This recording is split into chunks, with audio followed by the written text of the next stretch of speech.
Hello friends. So in this lecture we are going to study about structural organization in animals. This is one of the important chapter of NCERT. So this chapter is basically based upon the tissues and the types of tissues present in an animal body. You all know that there are four types of tissues. Those are epithelial tissues, connective tissue, muscular tissue and neural tissue. Muscular tissue and neural tissue, we have a specific chapter for that. So in this chapter we are just going to deal with epithelial tissue and connective tissue. So let's start. First we are going to study about organ and organ tissues. Whatever the introduction is there, it's present in organ and organ tissue.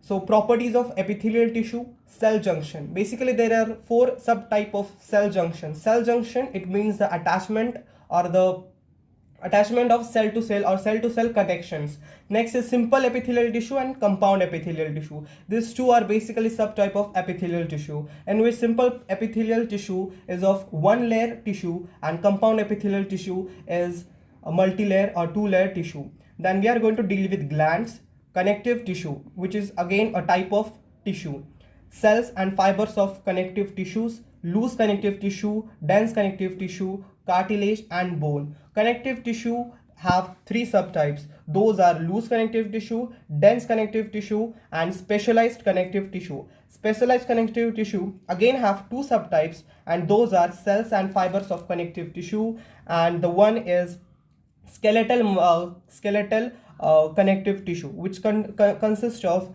cartilage and bone.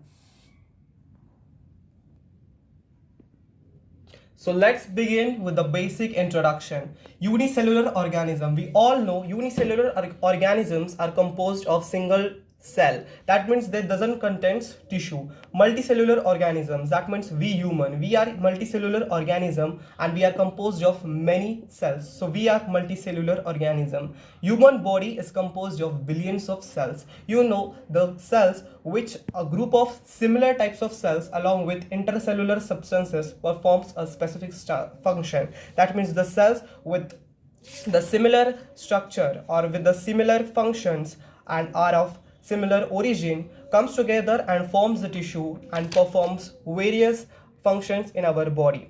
That means cells comes together and form tissues. Tissues comes together forms organs. Organs comes together and form organ system, in which different types of organs coordinate with each other, and the organ system forms a complex body. That means the human body is a complex body. So let's start with animal tissue. Basically, the study of tissues is known as histology, and the father of histology is Big Hat. So he was pioneer and he have did lot of research about tissues. So father of histology, that means study of tissues, is referred to as Big Hat. So there are basically four types of tissues. Those are epithelial tissues, connective tissues, muscular tissues and neural tissues. About muscular and neural tissue we are going to study in another specific chapter. So let's start with epithelial tissue. Let's see an overview of all the tissues. Epithelial tissues are basically of two types, that is simple epithelium and compound epithelium. Now the word epithelium, so the epithelium means a tissue which grows upon another tissue is referred to as epithelium. So the part of epithelial tissues are simple epithelium and compound epithelium. Simple epithelium, which is a single layer of cells, and compound epithelium is made up of two or more layer of cell. The basic function of simple epithelial tissues or simple epithelial tissue is lining of body cavities, ducts and tubes.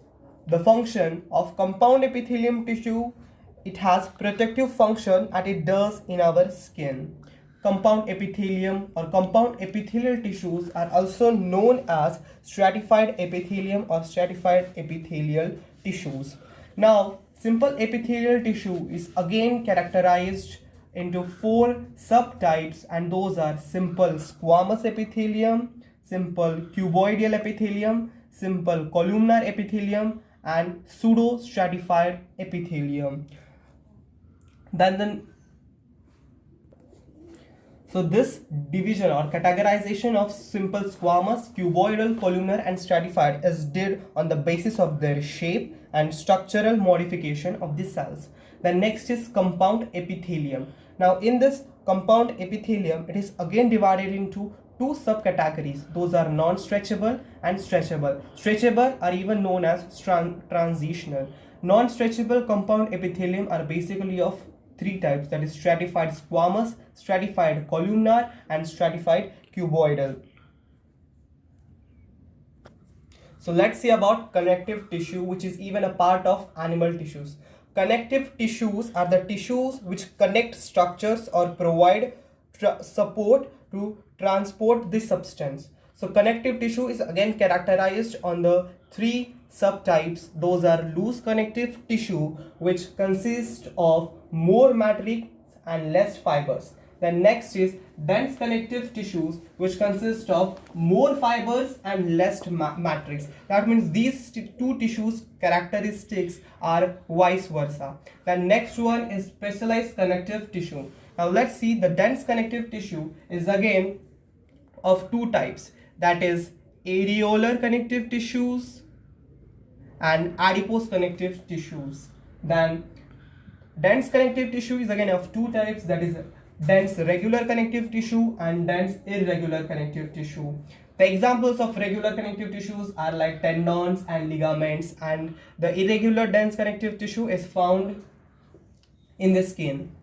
Specialized connective tissue again have two types, and those are skeletal connective tissues and fluid connective tissues. Skeletal connective tissues matrix is solid and is mineralized, while the matrix of fluid connective tissue is liquid and fibrous, and even it's a free matrix. In skeletal connective tissue, it consists of cartilage and bone. That means these are the examples of skeletal connective tissues. And the examples of fluid connective tissues are blood and lymph, of course.